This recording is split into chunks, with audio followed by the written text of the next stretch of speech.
everyone. Today I'm very glad to give you a lecture about the airflow rate balancing using proportional balancing method. As you guys may have already seen, the note sheet has been uploaded online, so before conducting this experiment, you guys need to read the lecture notes relating to use of the tube and liquid anemometer to make airflow measurements in ducts, and also need to read the supplementary notes relating to these lab exercises. By the way, do not forget to bring a calculator to the lab section. So basically, this experiment is for studying the air duct in the air conditioning or ventilation system. This air duct is contribute to the amount of air supply for the desired purpose, like cold and fresh air supply. Air duct system containing more than one branch duct usually properly balanced upon completion of installation. So each branch will have its required airflow rate. So that's the background and the purpose of this experiment. Before conducting this experiment, let's first familiar with the equipment. As you may see from the equipment in here, in this experiment, there will be 3 racks in this experiment. This one and this one are used for the inlet the air, and this one is for exhaust the air. So before conducting this experiment, let's familiar with the construction of this equipment. As you may can see in this figure, the air will coming through here and will be also coming from here, and then they will mix together and be exhausted from here, from this line. This experiment will be a little bit different from this illustration figure, but basically they are the same. So let's turn the page to the page 4. Setup 1. The first one, you need to familiar yourself with the test rack and associated measuring instrument with the help of the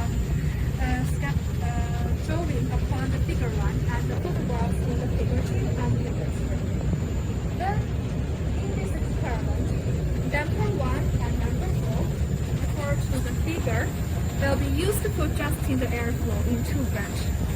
In here, this one is the damper 4, and this one is the damper 1. These 2 are used for adjusting the airflow rate during the experiment. The damper 4 belonging to the donor brake, while the damper 1 belong to the upper brake. Just remember. So let's turn to the page 5. You guys may know that the mainly instruction in this experiment is to change the damper. So record any information concerning the equipment or instrument that you may find useful when repeating the task, which I will explain you later. In stage 2, you guys need to determine the conical inlet component coefficient. Basically, this is a coefficient to calibrate for calibration.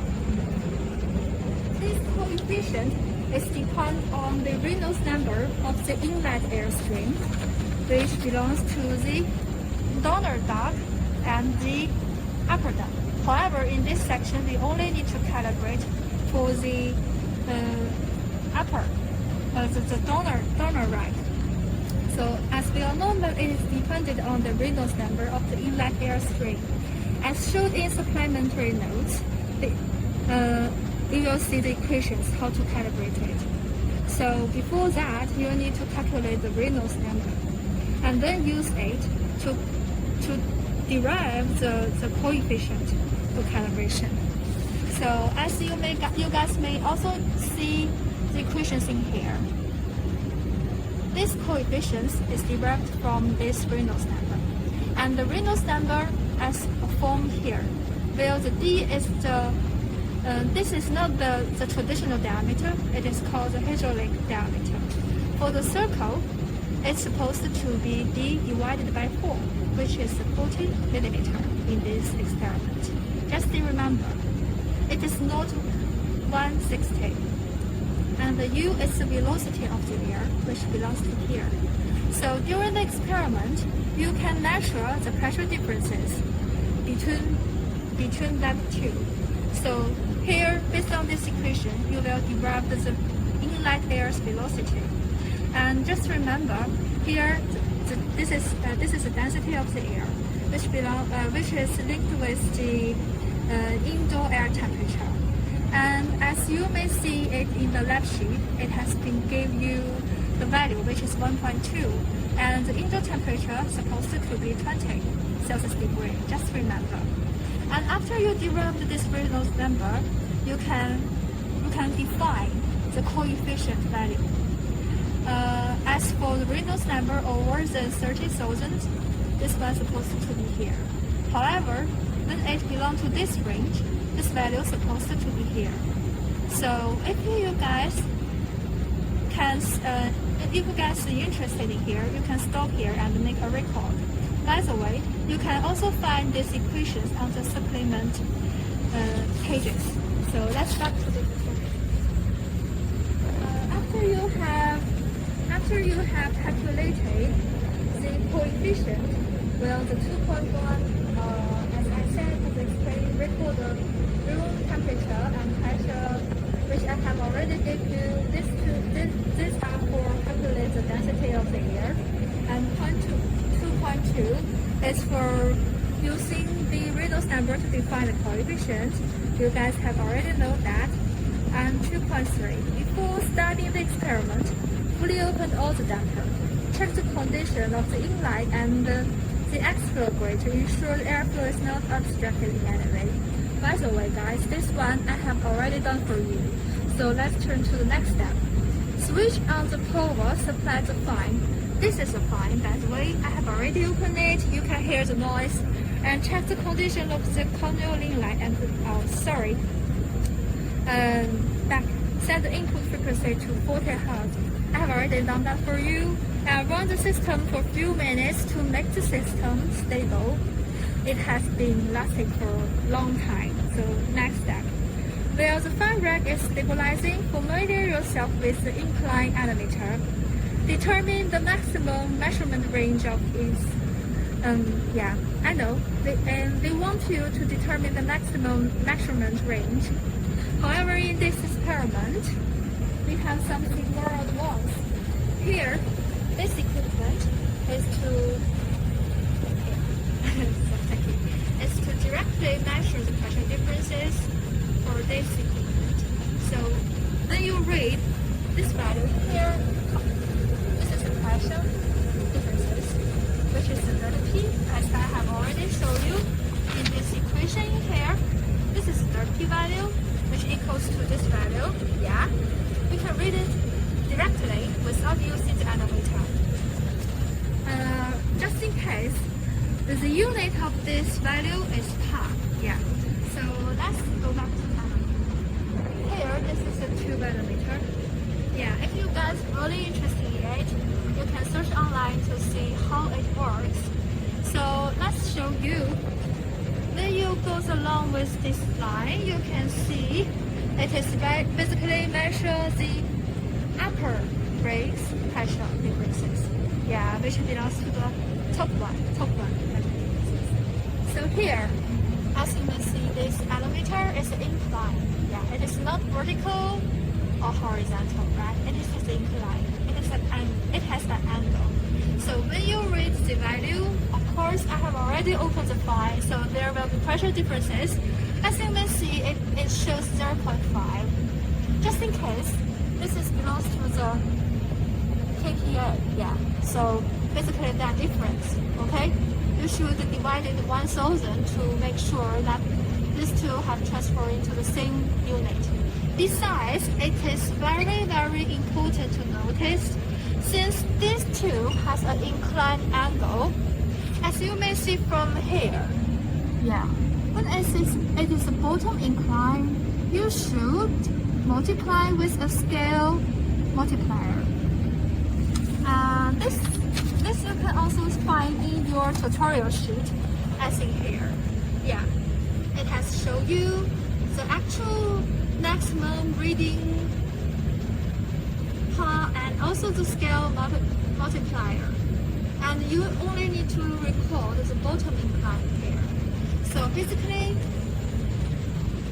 when you open the file to the frequency to 40 Hz and run the system for a few minutes and fully open all the data, then you need to record the pressure in here, which is the bottom incline pressure, which is 40, okay? And just in case, you also need to multiply with 0 point value, which is a scale multiplier, which is the real pressure difference, okay? So let's go back to the 2.6. Okay, it has already told you that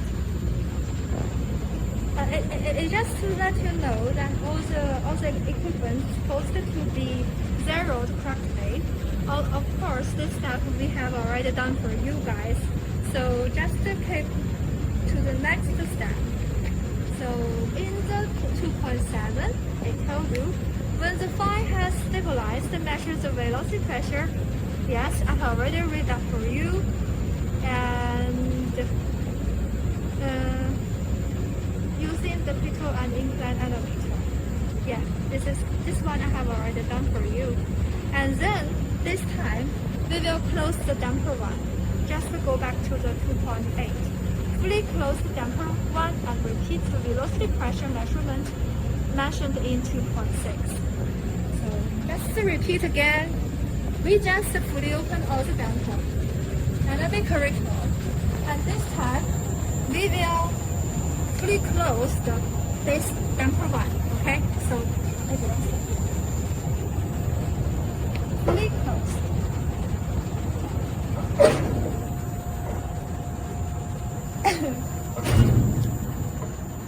Okay, it's been a little bit tough, but I did it. So now the damper one has already been fully closed. Then repeat what I have told you to do. The first is record the donor rig's pressure differences, which is this value. I know it will jump, so try to keep it stable and make a record, okay?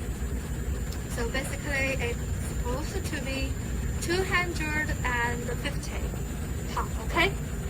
Just remember, repeat again, the unit are different, okay? So now let's go back to the upper tube. Here, you may see the pressure has been, what is it, 0.3, and just in case, this is kPa, and also multiply with 0.8, which is the actual pressure differences for this tube. Okay, so we have done that. Now let's go back to the next step. In this step, we need to set the input frequency to 50 Hz and repeat all the measurements again. Okay? Here, this is the fine, and this is how I did that. Adding the value from 40 to 50. Very carefully. So now let's record again. Still here. Record the donor rig's pressure differences, which is 389, 392. Oh, just yeah, whatever. It's supposed to be 390. Let's go back to the top grade, which is 0.2. So guys, you may notice 0.2. Yeah, basically it's supposed to be 0. I think there will be a little mistake because maybe that damper is not fully closed. Yeah, whatever, it is supposed to be 0 because the upper tube has been fully closed, so there will be no wind, no pressure differences, because we are measuring the dynamic pressure differences. Okay, so let's go back to the next stage. In stage 3, we need to balance the airflow rate in two branching ducts to give equal flow rate. So just in case, I will give you a very simple language to describe what we need to do in this section. In this section, we need to adjust the damper to make sure the inlet from the upper rate to be equal to the airflow rate coming from the donor rate. So we want to make sure the upper one and the donor one, the airflow to be the same, but it is not that impossible. So we have a tolerance. We tolerate the airflow differences to be within 10%. Okay.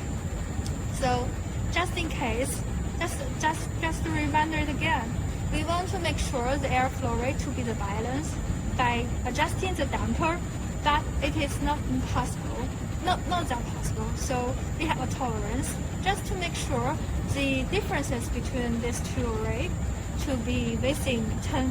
Okay. So here, let's start.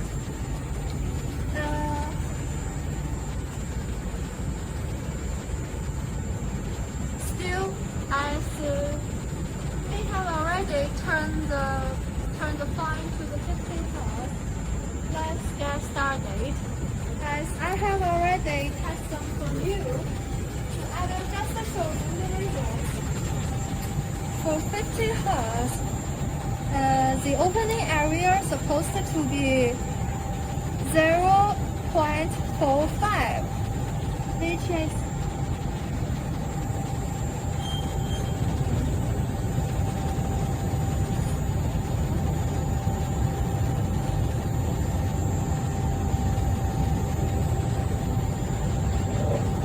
like that.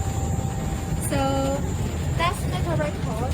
In this time, you guys may not need to record them because I will give you the details of the data later on Excel. So let's just read it. It's about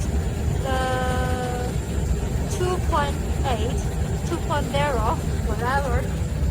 Just repeat it again. You guys do not need to record the data because I will give you the exactly data. I will show you all the data, experimental data on the Excel, okay? So here is the 0.15. Okay, so after you have get as shown in this Excel, also as I said, I will give you this Excel later. I will upload it online. So after you have already get the pressure differences, yes, thank you, help. The pressure differences.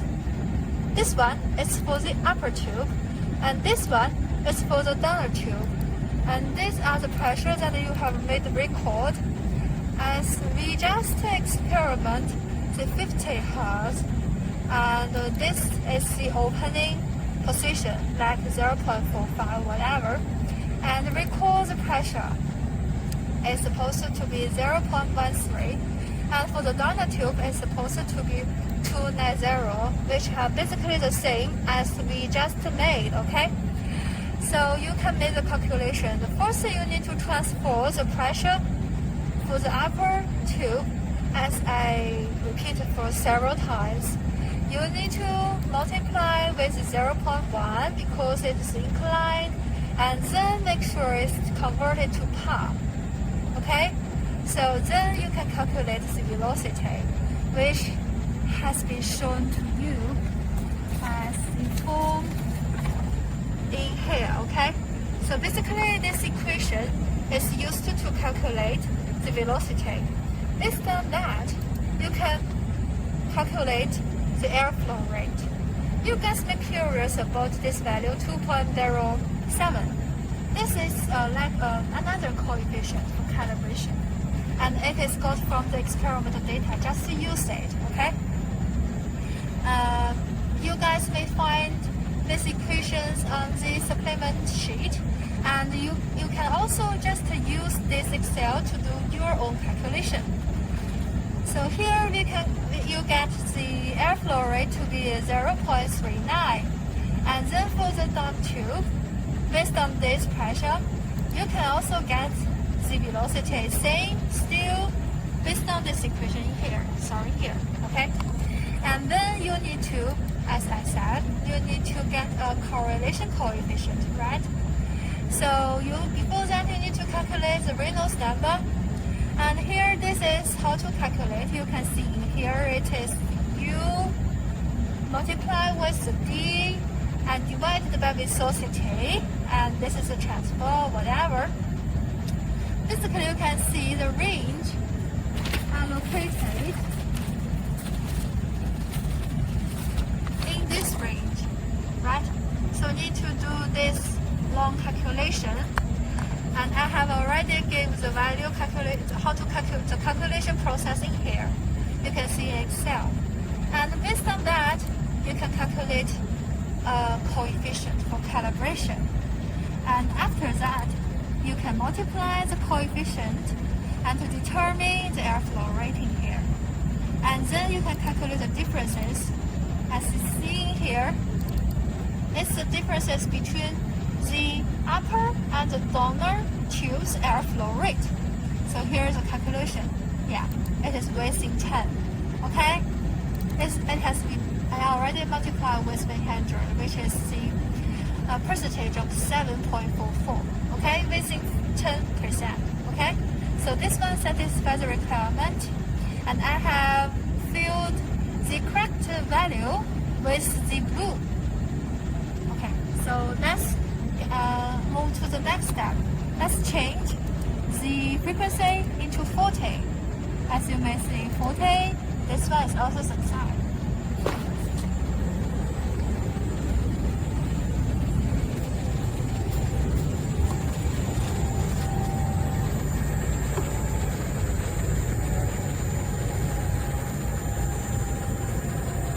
I need to be very carefully, yeah, to turn it down, down. Okay, not much noise, right? So here still this time you need to record this pressure. 1.0, 1.9, 186, 1.1, 187, 186. Make it stable. Wait until it's stable and make a record. Yeah. So here it is 195, 193. And still for the upper tube, it is 0.09 or 0.1, whatever. If you go back to this Excel, you can see, you can check 0.09, yeah. This one, this is value, and when you do the calculation, the pressure difference is 3.3, which is satisfied. Okay, let's move to the next step, which is 30 points. Still, I need to turn it down very, very carefully. Very, very carefully. We have much patience.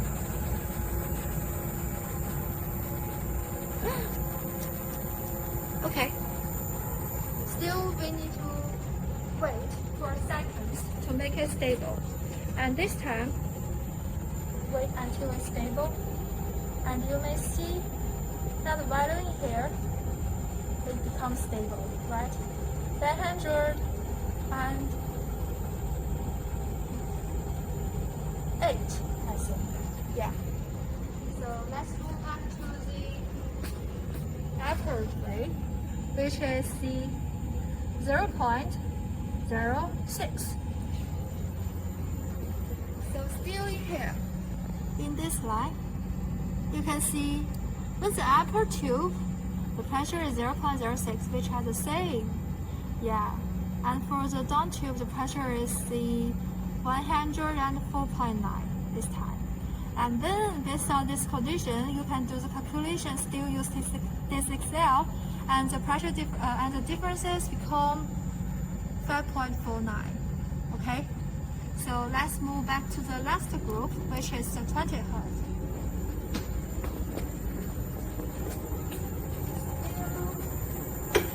Patient. Okay.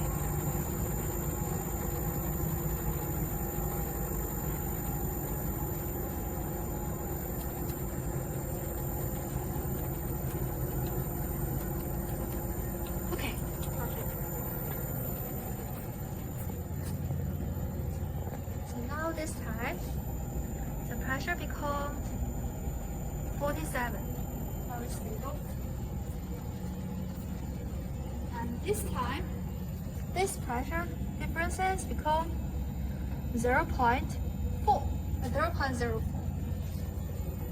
Yeah. There's a much, okay, 0.03, whatever, a tiny differences. And this is basically the same, I think. And here is the calculation. The difference is within 10. We have 4 successful cases that all satisfy what we need, right? So here, basically, we have finished the stage 3. And you guys may have already know the exact data.